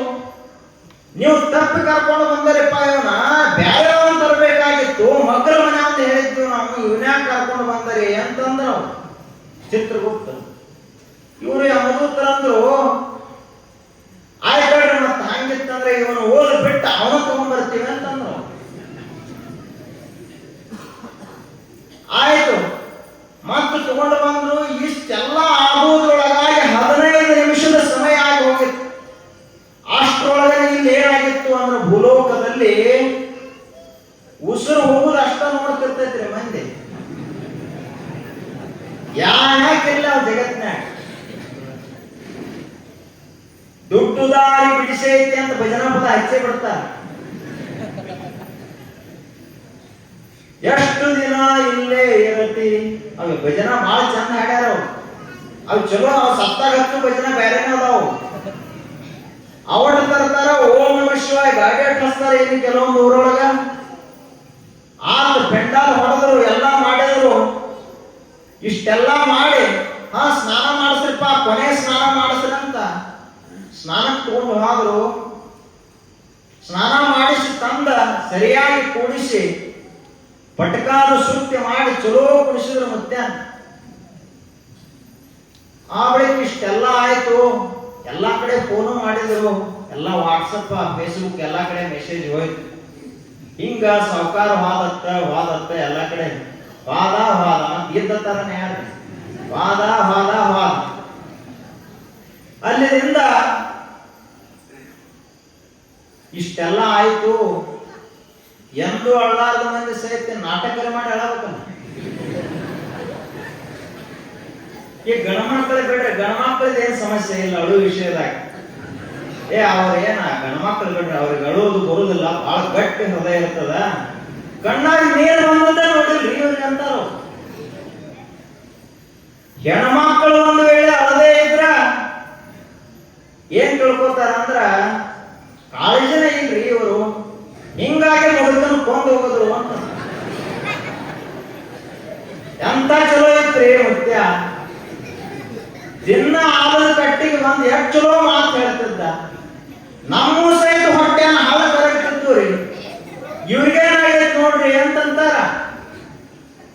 ಅದಕ್ಕ ಎಲ್ಲರೂ ಹಾಡಾಡ್ಕೊಂಡು ಹೋಗ್ತಿದ್ರು. ಸತ್ತಾಗಳೋದೊಂದು ಬಹಳ ಚಲೋ ಹಾಡಾಡ್ಕೊಂಡು, ಇವ್ರೇನ್ ಮಾಡ್ತಾರೆ, ಇವ್ರು ಉಕ್ಕಿಂತ ಭಾರಿ ಮಾಡ್ತಾರ. ಸತ್ತಾಗ ಗವಾಯಿಗಳು ಯಾಕಡೆ ಹತ್ತುದಿಲ್ಲ. ಇವರೆಲ್ಲ ಅಲ್ಲಿ ಪುಟ್ಟರಾಜ ಗವಾಯಿಗಳ ಶಾಲೆಯಲ್ಲಿ ಕಲಿತು ಬಂದಾರ. ಕರೆ ಇದು ಶಾಸ್ತ್ರೀಯ ಸಂಗೀತ ಆಗ್ತದ, ಅದು ಒಳಗಿನ ಒಂದು ಹಾಡದು, ಸತ್ತಾಗ ಬರೋ ಹಾಡು. ಹಾಡಾಡ್ಕೊಂಡು ಅಳ್ತಿದ್ರು. ಇನ್ನು ಕೆಲವೊಂದಿಷ್ಟು ಮಂದಿ ಆಸ್ತಿ ಸಲುವಾಗಿ ಅಳ್ತಿದ್ರು. ಆಯ್ತು, ಎಲ್ಲ ನಡೀತದು. ಮನುಷ್ಯನ ಜೀವನ ಅಂದ್ರೆ ಒಂದು ದೊಡ್ಡ ಆಟ ಇದ್ದಂಗ, ಎಲ್ಲ ನಡೀತು. ಕೊನೆಗೆ 15 ನಿಮಿಷದ ಸಮಯ ಆಯ್ತು, ಬಂದ್ರು ಯಮದೂತರು ಇವನು ತಗೊಂಡು ಬಂದ್ರು. ಈ ಶರೀರದ ಒಳಗಡೆ ಮತ್ತೆ ಪ್ರಾಣವಾಯುವನ್ನು ಹಾಕಿದ್ರು. ಹಿಂಗೆ ಮಾಡಿ ಎದ್ದು ಬಿಟ್ಟ ಮುತ್ತೆ. ದೇವ ಎದ್ದಿತ್ತು ಎಲ್ಲರೂ ಗಾಬರಿ ಆದ್ರು. ಏನು ನಮ್ಮಪ್ಪ ನಮ್ಮ ಯಾಕೆ ಬಿಟ್ಟು ಹಾದಿ ಅಂತ ಅಳ್ತಿದ್ರಲ್ಲ ಮಕ್ಕಳೆಲ್ಲರೂ ಗಬ್ಬರ ಹಾದಿ ಅಂತ ಓಡಾಟ ಮಾಡಿದ್ರು.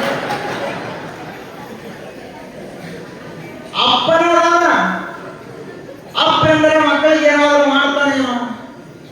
ಮೊಮ್ಮಕ್ಕಳ ದಿಕ್ಕಾಪಾಲ, ಹಳ್ಯಾಗೋಳ ದಿಕ್ಕಾಪಾಲ, ಸ್ವಸ್ಥರು ಮಕ್ಕಳು ಹೆಣ್ಣತಂತ್ರು ಅಟ್ಟು ದೂರ ಹೋಗಿದ್ರು. ಹೋಗಿದ್ದು ಚಲೋ ಆಗಿತ್ತ, ನಾವು ಮಾಡಿದ್ರೆ ಉಪದ್ರವ ಮತ್ತೆ ಬರ್ತಂತ ಇಟ್ಟ ಆಗುವುದ್ರೊಳಗಾಗಿ ಎದ್ದು ಕುಂತು ಮುತ್ಯ. ಅಷ್ಟ್ರೊಳಗನ ಬರೇ 15 ನಿಮಿಷದ ಸಮಯದೊಳಗ ತಿಜೋರಿ ಚಾವಿ ತಕೊಂಡ್ ಬಿಟ್ಟಿದ್ದ ನಾವು ಸಣ್ಣ ಮಗ. ದೊಡ್ಡ ಮಗ ಆಸ್ತಿ ಕಾಗದ ಪತ್ರ ನಾವು ತಗೊಂಡು ಬಿಟ್ಟಿದ್ದ. ಇನ್ನ ಮುತ್ಯ ಏನೇನು ಬಂಗಾರ ಸಾಮಾನುಗಳನ್ನು ಮಾಡ್ಯಾರಲ್ಲ ಅವೆಲ್ಲ ಹೆಣ್ಮಕ್ಳು ತಗೊಂಡು ಬಿಟ್ಟಿದ್ರು. ಇಷ್ಟೆಲ್ಲ ಆಗಿತ್ತು. ಅವ ಅಂದ ಬಂದ ಕೂಡ್ಲೇನ ಅವಗೂ ಗೊತ್ತಲ್ಲ, ಊರಾಗ ಸಾವುಕಾರ ಜಿಪ್ಪುಣ ಸಾವುಕಾರನ ಬಳಕೆ ಏನೇನು ಬಾಂಧಗಡಿ ಮಾಡ್ತಾರೆ ಇವರೆಲ್ಲ ಸತ್ತಾಗತ್ತ ಅವಗೂ ಗೊತ್ತಿತ್ತು. ಅವ ಬಂದ ಕೂಡ್ಲೇನ ನಮ್ ತಿಜೋರಿ ಚಾವಿಯಲ್ಲಿ ತಂದು ಕೊಡ್ರಿ ಅಂತ ಕೇಳಿ ನಾವು. ಕಾಗದ ಪತ್ರ ಹೇಳೋ ಸರಿಯಾಗಿ ತಂದು ಕೊಡ್ತಿರೋ ಇಲ್ಲೋ ಅಂತ ಅಲಾಸ ಹಾಕಿದ. ಎಲ್ಲರೂ ತಿಜೋರಿ ಚಾವಿ ತಂದು ಕೊಟ್ರು, ಬಂಗಾರ ಸಾಮಾನು ತಂದು ಕೊಟ್ರು, ಕಾಗದ ಪತ್ರ ತಂದು ಕೊಟ್ರು. ತಂದು ಕೊಟ್ಟ ಬಳಿಕ ಆಯ್ತು ಭಜನಾ ಬಂದ್ ಮಾಡ್ರಂತ. ಭಜನಾ ಬಂದ ಆತು, ಪೆಂಡಾಲ್ ಬಿಚ್ಚಿದೆ, ಎಲ್ಲ ಆತು. ಮುತ್ಯ ಹಾಗಾವ ಬಂದ ಹೊಸ ಸುದ್ದಿನ ಊರಾಗಿದ್ರು. ಆಯ್ತು, ಆದ ಬಳಿಕ ಅಜ್ಜ ಒಂದು ನಿರ್ಣಯ ಮಾಡಿದ. ಅವ ಗೊತ್ತಾಗಿತ್ತಲ್ಲ ಮ್ಯಾಲ ಯಮಲೋಕದಲ್ಲಿ ನರಕವನ್ನು ನೋಡಿದ್ದ. ಆ ಭಯಾನಕ ದೃಶ್ಯವನ್ನು ನೋಡಿ 1 ವರ್ಷದ ಸಮಯದ ಜೀವನದಾಗ ಒಂದಿಷ್ಟು ಪುಣ್ಯ ಮಾಡಿಲ್ಲ ನಾನು. ಇನ್ನು ಮುಂದೆ ನಾನು ಏನು ಮಾಡಬೇಕು ಅಂದ್ರೆ ದಿನಂಪ್ರತಿಯಾಗಿ ಗುರುಬಸಪ್ಪನ ಮುತ್ಯನ ಮಠಕ್ಕೆ ಹೋಗಬೇಕು, ಪ್ರವಚನ ಕೇಳಬೇಕು, ದಾಸೋಹ ಮಾಡಬೇಕು ಅಂತ ನಿರ್ಣಯ ಮಾಡಿ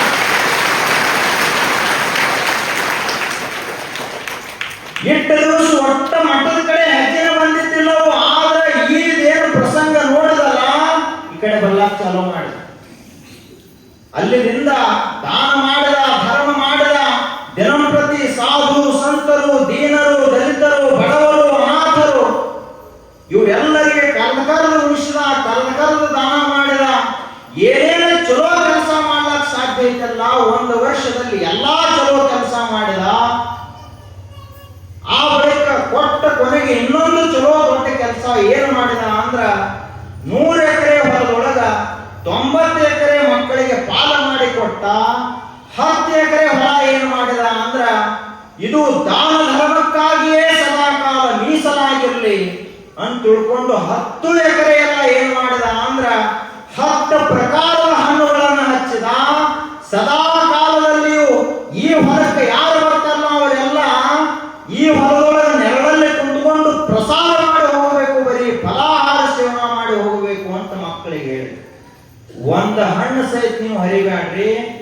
ಇದು 10 ಎಕರೆ ಯಾರ ಸಲುವಾಗಿ ಅಂದ್ರೆ ಇಡೀ ಊರ ಸಲುವಾಗಿ, ಇದು ದಾಸೋಹದ ಸಲುವಾಗಿರ್ಲಿ ಅಂತ ಮೀಸಲಾಗಿಟ್ಟ. 1 ವರ್ಷದ ಸಮಯ ಮುಗಿತ್ತು. ಬಂದ್ರು. ಆದ್ರೆ ಈಗ ಅಳ್ಳಿಲ್ಲ ಅಜ್ಜ. ಬಹಳ ಸಂತೋಷದಿಂದ ಆಯ್ತು ಬರ್ತಾನೆ ನಡ್ರಿ ಅಂತ ವಾದ.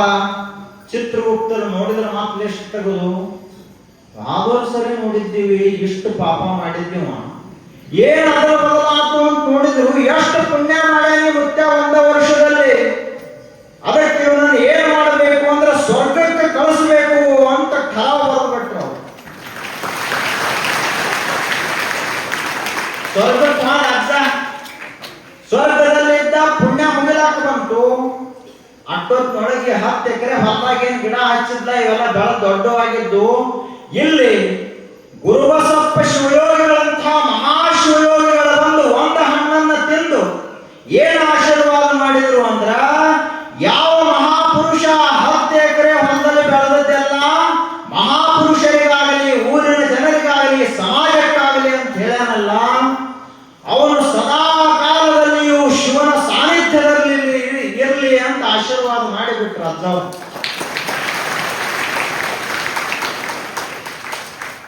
ಅವನಿಗೆ ಎಂದಿಗೂ ಕೂಡ ನರಕ ದರ್ಶನವಾಗಲೇ ಇರಲಿ, ಸದಾ ಕಾಲ ಅವನು ಸ್ವರ್ಗದಲ್ಲೇ ಇರಲಿ ಅಂತ ಹರಿಸಿಬಿಟ್ರು ಒಬ್ಬರು ಮಹಾತ್ಮರು. ಅದಕ್ಕೆ ಅವನ ಮಂತ್ರ ಅಂತಾರ ಪ್ರಸಾದ ಮಾಡುವಾಗ, ಶಿವಯೋಗಿನಃ ಸಂತೃಪ್ತಃ ತೃಪ್ತೋ ಭವತಿ ಶಂಕರಃ ತೃಪ್ತ್ಯಾ ತನ್ಮಯಂ ತೃಪ್ತ್ವಾ ತೃಪ್ತಿ ವೇದಿ ಚರಾಚರಂ. ಒಬ್ಬರು ಶಿವಯೋಗಿಗಳಿಗೆ ಒಬ್ಬರು ಮಹಾತ್ಮರಿಗೆ ನಾವು ಉಣಿಸಿದ್ರ ಅವರು ತೃಪ್ತ ಆಯ್ತು ಅಂತಂದ್ರು ಅಂದ್ರೆ ಇಡೀ ಜಗತ್ತಿಗೆ ಉಣಿಸಿದಂಗ ಅಂತ ತಿಳ್ಕೋರಿ ಅಂತ ಹೇಳ್ತಾರೆ. ಹಂಗ ಆ ಮನುಷ್ಯ ಎಲ್ಲ ಉಣಿಸಿದ.